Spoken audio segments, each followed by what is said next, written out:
राहुल गांधी, तेजस्वी यादव, क्या वाकई प्रधानमंत्री नरेंद्र मोदी को बिहार में राहुल गांधी, तेजस्वी यादव की आंधी उड़ा देगी? क्या नरेंद्र मोदी बिहार में इस आंधी के अंदर उड़ जाएंगे? जो तस्वीरें, जो विजुअल, जिस तरीके से बिहार में यात्रा के अंदर लोग उमड़ करके आ रहे हैं, जन सैलाब उमड़ करके आ रहा है, यह वाकई अपने आप में बीजेपी के लिए खतरे की घंटी है। कल प्रधानमंत्री नरेंद्र मोदी की भी रैली थी, लेकिन उसके बावजूद ये तस्वीरें देखिए आप। ये तस्वीरें देखिए किस तरीके से बिहार के अंदर राहुल और तेजस्वी की यात्रा में जबरदस्त जन सैलाब उमड़ा है। और सबसे बड़ी बात इसमें नोटिस करने वाली यह है कि कांग्रेस के पक्ष में भयंकर माहौल दिखाई दे रहा है। तेजस्वी यादव बिहार के सबसे बड़े नेता हैं, लेकिन तेजस्वी यादव को भी जरूरत है कि कांग्रेस पार्टी वो वहां पर मजबूती से दिखाई दे, क्योंकि कांग्रेस कमजोर कड़ी साबित हुई थी। और कांग्रेस अगर वहां पर मजबूत विकेट पर आ गई, कांग्रेस ने अगर प्रदर्शन अच्छा किया, तो उसके बाद में फिर तेजस्वी की राह बहुत आसान हो जाएगी। प्रधानमंत्री नरेंद्र मोदी ने भी कल राहुल और तेजस्वी को घेरने का काम जरूर किया, लेकिन वो डायरेक्ट इस वोट अधिकार यात्रा पर नहीं बोल पाए। लेकिन तेजस्वी यादव मोदी के नाम से ही शुरुआत करते हैं। तख्त बदल दो, ताज बदल दो, बेईमानों का राज बदल दो, यहीं से लाइन की शुरुआत होती है। लेकिन इस सबके बीच में एसआईआर का मामला सुप्रीम कोर्ट में, और सुप्रीम कोर्ट में भी यह कहा जा सकता है कि विपक्ष की बहुत बड़ी जीत हुई है। विपक्ष जिस तरीके से लगातार सुप्रीम कोर्ट की तरफ देख रहा था, उसमें भी एक बड़ी जीत हाथ लगी है विपक्ष के, वो भी मैं आपको बताऊंगा। लेकिन उससे पहले जरा एक छोटी सी झलक देखिए आप, तेजस्वी यादव किस तरीके से सीधे तौर पर, और ये भाषण का खत्म करने वाला अंश नहीं है। जब भाषण नेता खत्म करते हैं वहां पर इस तरह की बातें या वहां पर इस तरह के नारे लगवाते हैं, लेकिन तेजस्वी यादव ने शुरुआत में ही कहा, राज बदल दो, परिवर्तन कर दो। देखिए, आप सब लोगों का हम दिल से धन्यवाद करना चाहते हैं। इतनी बड़ी संख्या में लगातार कई किलोमीटर आप सब लोग हमारे साथ राहुल जी के नेतृत्व में और सभी महागठबंधन साथियों के नेताओं के साथ कंधे से कंधे मिला करके आप सब यहाँ पहुँचे, इसके लिए तेजस्वी आपको सलाम और प्रणाम करता है, आपका अभिनंदन और धन्यवाद करता है। देखिए, बेईमानों का राज बदलना है कि नहीं बदलना है? नहीं, जोर से बोलो, बेईमानों का राज बदलना है कि नहीं बदलना? तख्त बदल दो, ताज बदल दो, बेईमानों का राज बदल दो। तो देखो, ये लोग बड़ा बेईमानी साजिश कर रहा है। राहुल जी तो लगातार नाक में दम किए हुए हैं मोदी जी के। पार्लियामेंट में हो, मोदी जी के पास राहुल जी के सवालों का, तथ्यों का, तर्कों के साथ, जिन तर्कों के साथ राहुल जी जो सवाल पूछते हैं, वो उसका जवाब नरेंद्र मोदी जी के पास नहीं है। लगातार जो है वोटों की चोरी हो रही है, और इसलिए बिहार में भी ये लोग आपके वोट का अधिकार छीनना चाहते हैं। मैं कहना चाहता हूं मोदी जी और इलेक्शन कमीशन के लोगों से, हम लोग बिहारी हैं, बिहारी। किसी के माई के लाल में दम नहीं जो हमारा वोट काट सके। लोग सोचते हैं कि चूना लगा दिया जाएगा बिहारी को। मोदी जी, बिहारी लोग तो चूना खैनी में रगड़ देता है। इस बार आपको जो है करारा जवाब बिहार के लोग देने का काम करेंगे। राहुल और तेजस्वी की यात्रा में जिस तरीके से हुजूम दिखाई दे रहा है, और उससे भी बड़ी बात यह है कि राहुल और तेजस्वी जिस तरीके से न केवल वोट चोरी के मुद्दे पर, बल्कि उसके साथ साथ बिहार के स्थानीय मुद्दों को लेकर के जो धार दे रहे हैं, वो अपने आप में एक निर्णायक भूमिका निभा सकता है इस चुनाव के अंदर। राहुल और तेजस्वी की यात्रा पर मैं बात करूंगा, लेकिन सुप्रीम कोर्ट में जो कुछ हुआ है पहले उसको सुनिए, क्योंकि आधार कार्ड पर विपक्ष की एक बहुत बड़ी जीत इसे कहा जा रहा है। कांग्रेस ने इसका खुल करके स्वागत किया है। सुप्रीम कोर्ट में बिहार में चल रही स्पेशल इंटेंसिव रिवीजन यानी एसआईआर पर शुक्रवार को सुनवाई हुई। सुप्रीम कोर्ट ने चुनाव आयोग ईसीआई को निर्देश दिया कि वह हटाए गए वोटर्स को लिस्ट में अपना नाम जुड़वाने के लिए फिजिकली के अलावा ऑनलाइन आवेदन की भी अनुमति दे। सुप्रीम कोर्ट ने यह भी कहा कि आधार कार्ड समेत फॉर्म 6 में दिए गए 11 दस्तावेज में से कोई भी दस्तावेज जमा किया जा सकता है जिसमें ड्राइविंग लाइसेंस, पासबुक, पानी का बिल जैसे डॉक्यूमेंट्स भी शामिल होंगे। यानी आधार कार्ड भी है, ड्राइविंग लाइसेंस भी है, पासबुक भी है, पानी का बिल, इसको भी शामिल करना पड़ेगा। कोर्ट ने राजनीतिक पार्टियों को मामले पर चुप्पी साधने के लिए भी फटकार लगाई और पूछा कि आप मतदाताओं की मदद के लिए क्या कर रहे हैं? आपको आगे आना चाहिए। अगली सुनवाई 8 सितंबर को होगी। देखिए, सुप्रीम कोर्ट ने राजनीतिक पार्टियों को फटकार लगाई है और आप सोचिए कि कौन सी राजनीतिक पार्टी जो इसमें चुप्पी साधे हुए है। राहुल गांधी, इंडिया गठबंधन की तमाम पार्टियां, वो तो इसमें खूब जोर शोर से भाग ले रही है, लेकिन बीजेपी कह रही है और कल अमित शाह ने भी इस बात को कहा कि जब होगा जो होगा तब हम देखेंगे, अभी तो मामला सुप्रीम कोर्ट में है। यानी उन्हीं को एक तरीके से फटकार पड़ी है कि आप बताइए आप वोटर की मदद के लिए क्या कर रहे हैं। सुप्रीम कोर्ट ने सुनवाई के दौरान बड़ा आदेश देते हुए वोटर लिस्ट में नाम जोड़ने के लिए ऑनलाइन आवेदन की अनुमति दी। फॉर्म को फिजिकली जमा करना जरूरी नहीं है। सुप्रीम कोर्ट ने यह भी कहा कि फॉर्म 6 में दिए गए 11 दस्तावेज जैसे ड्राइविंग लाइसेंस, पासबुक, पानी का बिल आदि में से कोई भी या आधार कार्ड जमा किया जा सकता है। कोर्ट ने आधार कार्ड को स्वीकार करने का भी आदेश दिया है। तो यह अपने आप में बहुत बड़ी बात है, क्योंकि बहुत सारे लोग वो आधार कार्ड की वजह से अब इस प्रक्रिया का हिस्सा बन पाएंगे और कहीं ना कहीं विपक्ष की ये जीत है कि विपक्ष ने जिस तरीके से इस मामले में अपनी पैरवी की, सड़कों पर माहौल बनाया, सुप्रीम कोर्ट में पैरवी की, उसकी वजह से आज आधार कार्ड को इसमें मान्य माना जा रहा है। कांग्रेस ने इसको लेकर के ट्वीट किया है कि एसआईआर के लिए आधार कार्ड भी मान्य होगा। सुप्रीम कोर्ट ने कहा है यह फैसला हमारे लोकतांत्रिक अधिकारों की जीत है और वोट चुराने वालों के मुंह पर करारा तमाचा है। नियमों में उलझा करके चुनाव आयोग वोटर लिस्ट से लोगों के नाम काट रहा है, जिंदा लोगों के नाम वोटर लिस्ट से हटा रहा है, गरीबों से वोट देने का अधिकार छीन रहा है। लेकिन अब चुनाव आयोग की यह वोट चोरी नहीं चलेगी, जनता को न्याय मिलेगा। वोट चोरी देश के खिलाफ साजिश है, हम किसी भी कीमत पर वोट चोरी नहीं होने देंगे। वहीं राहुल गांधी ने लिखा है वोट चोर सरकार देख लो, यह गुस्सा बेरोजगारी और महंगाई के खिलाफ है। यह आक्रोश 2 दशक की गरीबी और पलायन के विरुद्ध है। यह क्रांति है मताधिकार के चोरी के खिलाफ। यह जन आंदोलन है। जनता जाग गई है, समझ चुकी है कि चोरी से बनी सरकार जनता की नहीं होती है। कुल मिलाकर के राहुल गांधी, तेजस्वी यादव जोरदार तरीके से अपनी बात को कह रहे हैं और बैकफुट पर नहीं है, सड़क पर है और सड़क पर खड़े होकर के प्रधानमंत्री नरेंद्र मोदी को ललकार रहे। तेजस्वी यादव ने नीतीश कुमार पर सीधा निशाना साधा और कहा कि हमारे चाचा पलटी मार, वो इस बार मुख्यमंत्री नहीं होंगे, लिख करके ले लो, ये चुनाव उनका आखिरी चुनाव है और वो हर वो काम कर रहे हैं जिसके हम घोषणा करते हैं। तो जनता ये तय करे कि उनको नकलची सीएम चाहिए, डुप्लीकेट सीएम चाहिए या ओरिजिनल सीएम चाहिए। जरूर बनेगा। इस बार सरकार को हम लोग बदलेंगे, एक नए सोच के साथ नया बिहार बनाएंगे, जहां तरक्की की बात हो, जहां पढ़ाई, दवाई, कमाई, सिंचाई, सुनवाई और कार्रवाई वाली सरकार हम लोग देने का काम करें, जहां कारखाने लगाएं, उद्योग लगाएं। इस तरह का बिहार अव्वल राज्यों में ले जाने का हम सब लोग जो है काम करेंगे।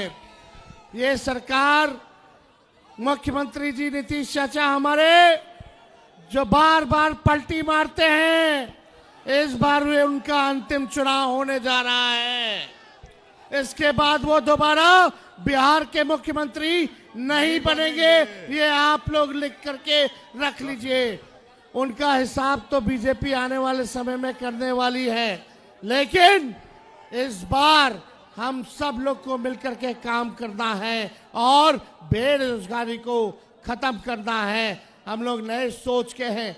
सभी जात के भाइयों को तेजस्वी लेके चलेगा, चाहे कोई धर्म के हो, कोई वर्ग के हो, जब तक हम लोग साथ मिलके काम नहीं करेंगे तब तक हमारा बिहार आगे नहीं बढ़ सकता। इसलिए एक होइए, सब बिहारी भाई एक हो जाओ और परिवर्तन करो। 20 साल देख लिया नीतीश जी को, 11 साल मोदी जी को। एक चीनी का मिल मोदी जी चालू नहीं कर पाए, लेकिन तेजस्वी ने 17 महीने में 5 लाख को नौकरी दिया और चीनी मिल रीगा सीतामढ़ी में चालू करके दिखाया। कई काम हमारे महागठबंधन सरकार ने किए। आज देख लीजिए, इन लोगों के पास कोई सोच नहीं। तेजस्वी ने कहा दिया नौकरी 5 लाख, तो ये सरकार कहती है हम भी देंगे। हमने बोला पेंशन बढ़ाएंगे, तो ये सरकार कहती है हम भी पेंशन बढ़ाएंगे।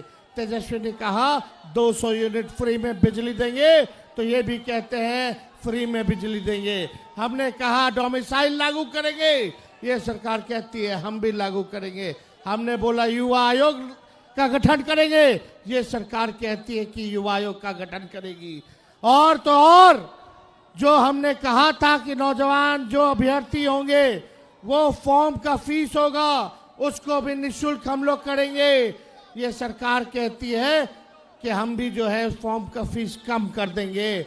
अब आगे आने वाले समय में देखिएगा, ये नकलची सरकार है, इसकी अपनी कोई सोच नहीं है। माई बहन मान योजना जो हम लोग ला रहे हैं, प्रति माँ बहनों के खाते में 2500 रुपया जो हम लोग डालेंगे, आने वाले में ये नकलची सरकार भी उसी को चोरी करने का काम करेगा। अब आपसे हम पूछना चाहते हैं, आपको ओरिजिनल सीएम चाहिए कि डुप्लीकेट सीएम चाहिए? ओरिजिनल चाहिए। जिसके पास सोच हो, जिसके पास विजन हो, ऐसा मुख्यमंत्री चाहिए कि ऐसा मुख्यमंत्री चाहिए जो हर काम में जो है चोरी करने का काम करता है? तो आप लोग डुप्लीकेट चाहिए ओरिजिनल चाहिए? ओरिजिनल चाहिए। तेजस्वी यादव कह रहे हैं कि सब बिहारियों एक हो जाओ, एकजुट हो जाओ। तेजस्वी यादव हर धर्म हर जाति समुदाय के लोगों की रक्षा करने का काम करेगा। लेकिन इससे भी आगे तेजस्वी कहते हैं कि राहुल गांधी आगे बढ़ो, राहुल गांधी के हाथ को मजबूत करना है, मोदी को हटाना है। देखिए, तेजस्वी यादव भी इस बात को समझते हैं, राहुल गांधी भी इस बात को समझते हैं कि बीजेपी ढुलमुल तरीके से चुनाव में जाएगी, यानी चेहरा घोषित नहीं करेगी। मोदी अपने ही नाम पर, अपने ही चेहरे पर इस चुनाव में जाएंगे। और इसीलिए बराबर तेजस्वी यादव राहुल गांधी के चेहरे को भी पुश कर रहे हैं, राहुल गांधी को भी पुश कर रहे हैं, और उसके साथ साथ नरेंद्र मोदी पर भी सीधा अटैक। और हम राहुल गांधी जी को दिल से धन्यवाद देते हैं कि संविधान को बचाने के लिए, लोकतंत्र को बचाने के लिए ये लड़ाई लड़ रहे हैं। आइए हम सब लोग राहुल गांधी जी का संविधान और लोकतंत्र को बचाने में, आपके अधिकार और आपके अस्तित्व को बचाने के लिए इनका हाथ को मजबूत करें। आगे बढ़िए राहुल जी, हम सब लोग आपके साथ खड़े हैं। मोदी जी को हटाना है। ये इन लोगों ने जो वोट की चोरी की है, इनको हटाना कि नहीं हटाना? हटाना है। तो जोरदार नारा लगाओगे? हाँ। हाथ उठा करके लगाइएगा, जोर जोर से। वोट चोर, गद्दी छोड़, वोट चोर, गद्दी छोड़, वोट चोर, गद्दी छोड़। इसके बाद मोर्चा संभाला राहुल गांधी ने, और राहुल गांधी ने एक ऐसे शख्स को अपनी गाड़ी पर चढ़ा दिया जिस शख्स की उंगली नहीं थी। एक ऐसे शख्स को राहुल गांधी ने गाड़ी पर चढ़ा दिया, और इसका नाम और इसकी जगह जहां से ये आया है, दोनों बहुत महत्वपूर्ण हो जाता है। वो खास जगह, जिस जगह को लेकर के बीजेपी को एक बहुत चिढ़ होती है कि वहां पर हम कैसे हार गए, उस खास जगह से ये शख्स आया था, और इसका नाम अमरनाथ अग्निवीर। लेकिन उससे पहले राहुल गांधी एकलव्य के बारे में बता रहे हैं, और फिर उंगली को लेकर के क्या कहा है, और इस शख्स ने अपनी क्या कहानी बताई है, और यह शख्स क्यों कह रहा है कि एक आदमी है, एक नेता है जो दिल्ली में है, हमारी लड़ाई लड़ रहा है। आपने एकलव्य की कहानी सुनी है? सुनी है? नहीं सुनी है? सुनी है। उसका अंगूठा काट दिया था, है ना? अग्निवीर आपने सुना है? सुना है? अच्छा, अग्निवीर आपको अच्छा लगता है? तो आज जब मैं यात्रा पे निकला, मुझे रास्ते पे अमरनाथ अग्निवीर मिले। जरा खड़े होना अमरनाथ। ये देखिए, ये अमरनाथ है, ये अग्निवीर था, ठीक है। अब मैं, अच्छा ठहर जाओ, मगर ये मैं पहले इसकी बात बताता हूं, फिर आपके बताएंगे। तो ये अग्निवीर था। नहीं, खड़े रहो भैया। अब एक काम करो अमरनाथ, अपना हाथ दिखाओ, दूसरा वाला जहां कटा है, जहां चोट लगी है। हाँ, ये वाला दिखाओ, ये दिखाओ, ठीक से दिखाओ। ये है नरेंद्र मोदी का काम। अब आप पूछो क्या, ये आपको बताएंगे। जय हिंद। मेरा नाम अग्निवीर अमरनाथ जायसवाल है। मेरी पोस्टिंग मीडियम रेजिमेंट में हुआ और पोखरण फील्ड फायरिंग रेंज में सेना का काम करते समय मेरा हाथ ब्लास्ट कर गया। अगर फोर्स मेरी तरफ होता तो शायद आज इस दुनिया में मैं नहीं रहता, लेकिन बारूद का प्रेशर मेरी तरफ ना हो के अपोजिट साइड था और मैं सुरक्षित बच गया। पर मेरे हाथ का एक उंगली काटना पड़ा और इस हाथ की सारे नसें कमजोर पड़ चुकी हैं। ये अग्निवीर में जाने के बाद 2 साल सर्विस करने के बाद मुझे वापस घर भेज दिया गया। मैं पूछूं मेरी गलती क्या थी? मेरे लिए भी वही पीतल की गोलियां होती हैं जो परमानेंट सिपाहियों के लिए। आप अपने देश के दुश्मनों से कहना कि वो हमारे लिए बारूद बदल दें, गोलियां बदल दें, क्योंकि आपने सेना बदल दी। मैं अपने देश के लिए थोड़ा जो कुछ कुर्बानी दी, मैं अपने देश को एक संदेश देना चाहता हूं कि भारतीय सेना देश की नींव जब देश की मंचों पर चढ़ने लगे तो समझ लेना चाहिए कि हमारा देश कमजोर हो गया।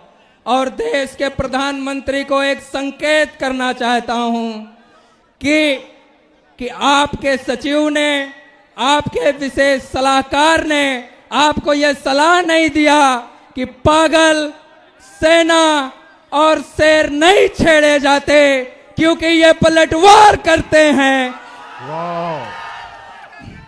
और जब ये पलटवार करते हैं तो जॉर्ज की शासन समाप्त हो गया। जब ये पलटवार करते हैं तो अंग्रेज समाप्त हो गए। हम अपने सम्मान का बदला लेकर रहेंगे। आप नहीं विश्वास होता तो राहुल भैया की रैली का कोई भी वीडियो उठाकर देख ले। ये युवा अपने मन के लिए खड़े हैं, आपको सत्ता से हटाने के लिए खड़े हैं। हम अपनी सेना के लिए खड़े हैं। धन्यवाद। भैया एक आखिरी बात ये भी बता दो, आप हो कहां के? मैं अयोध्या निवासी हूं। हम अयोध्यावासी अपने मर्यादा पुरुषोत्तम भगवान श्री राम को भैया कहकर संबोधित करते हैं। मैं अयोध्या वासियों को एक संदेश देना चाहता हूं कि हमारे भैया भगवान श्री राम अयोध्या में हैं या नहीं, लेकिन वर्तमान समय में एक हमारा भाई, हमारा भैया दिल्ली में है जो हमारी बातों को सुनता है। साथियों धन्यवाद। राहुल गांधी जिस मुद्दे को पकड़ते हैं उस मुद्दे पर वो पूरी तरह से आखिरी तक अपनी जान लगा करके रखते हैं। और अग्निवीर का मुद्दा एक ऐसा मुद्दा है जिसको राहुल गांधी बिल्कुल शुरू के दिन से पकड़े हुए हैं। और मैं नहीं भूल सकता हूं जब अग्निवीर की स्कीम आई थी, उस वक्त में बिहार के अंदर जबरदस्त बवाल हुआ था। मुझे याद है कई ट्रेनों में आग लग गई थी, कई ऐसी तस्वीरें निकल करके सामने आई थी जो कभी नहीं आनी चाहिए। बहुत सारे लड़कों को पकड़ा गया था। बिहार में एक बहुत बड़ा तबका है युवाओं का जो सेना की तरफ भागता है, लेकिन उसकी दौड़ क्या आज भी उतनी ही है या उसमें कमी आ गई है? यह बहुत बड़ा सवाल है।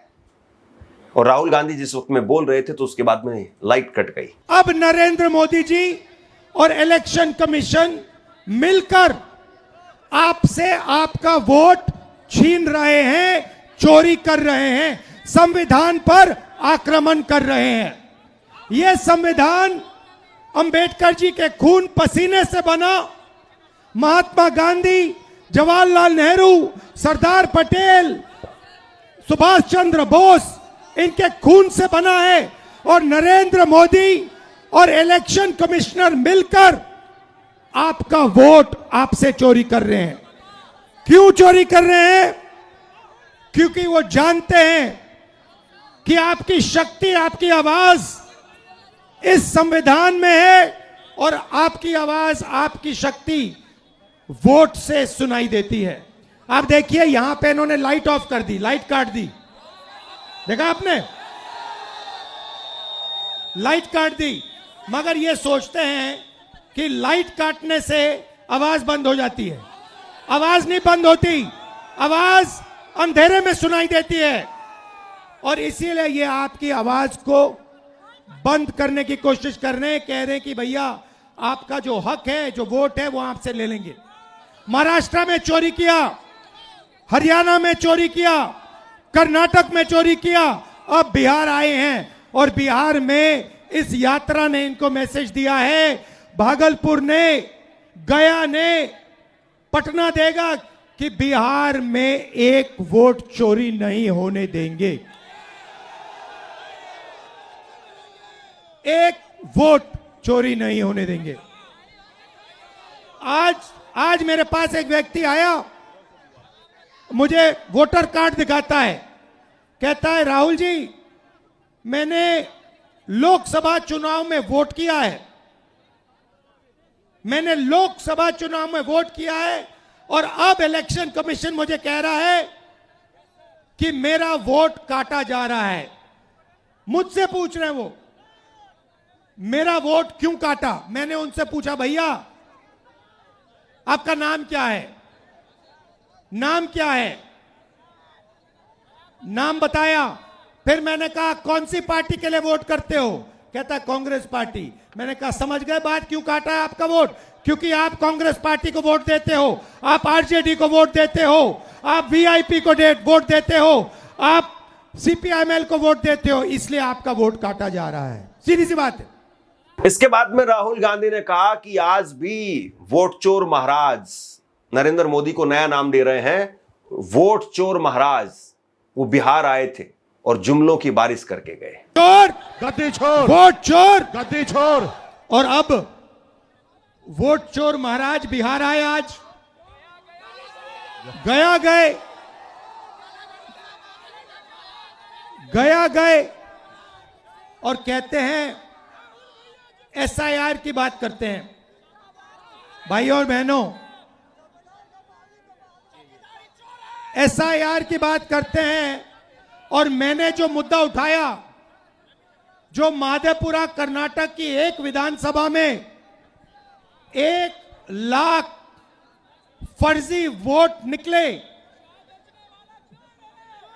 जिसके माध्यम से बीजेपी चुनाव जीती, उसके बारे में प्रधानमंत्री कुछ क्यों नहीं कहते हैं?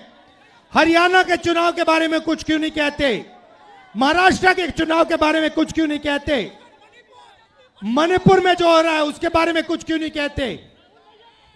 सच्चाई यह है भाइयों और बहनों कि इलेक्शन कमीशन और प्रधानमंत्री बीजेपी मिलकर लोकतंत्र को खत्म करने में लगे हैं, संविधान को मिटाने में लगे हैं और आपका वोट चोरी करते हैं। कुल मिलाकर के राहुल गांधी और तेजस्वी यादव की जो जोड़ी इस वक्त में सड़क पर नजर आ रही है, ऐसा लग नहीं रहा है कि दो नेताओं के बीच में जो ट्यूनिंग होनी चाहिए उसमें कुछ मिस है, बल्कि ऐसा लग रहा है कि जबरदस्त तरीके से कॉम्बिनेशन बना है और यह कॉम्बिनेशन बीजेपी के पास में नहीं है। बीजेपी में नीतीश कुमार और चिराग पासवान, क्या दोनों एक दूसरे पर भरोसा कर पाएंगे या दोनों के बीच में पुराने चुनाव की कुछ यादें होंगी कि पता नहीं कौन किसको नुकसान करेगा, कौन किससे बदला लेगा।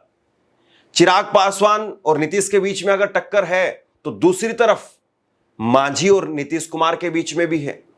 उपेंद्र कुशवाहा वो क्या करेंगे, सीटें कितनी मिलेंगी, बीजेपी उसको लेकर के फिर सारे दलों में है। कि कहीं बीजेपी ऐसा ना हो कि कल को हमको बाहर निकाल करके फेंक दे, जैसे चाय में से निकाल करके फेंका जाता है। तो एक तरफ एनडीए का खेमा है और दूसरी तरफ इंडिया का खेमा है। और ऐसे में बिहार के अंदर जिस तरीके से माहौल चुनाव को लेकर के धीरे धीरे अब उफान पर जाता हुआ दिखाई दे रहा है, सवाल अब यही है कि ये उफान किसकी आंधी में तब्दील होगा, कौन किसको लेकर के उड़ेगा और कौन बिल्कुल ग्राउंड पर ही जीरो हो जाएगा, यानी ग्राउंड पर ही ग्राउंडेड हो जाएगा। सवाल इस बात का है। आप क्या सोचते हैं नीचे कमेंट बॉक्स में लिख करके जरूर बताइए। इस खबर को शेयर कीजिए। धन्यवाद।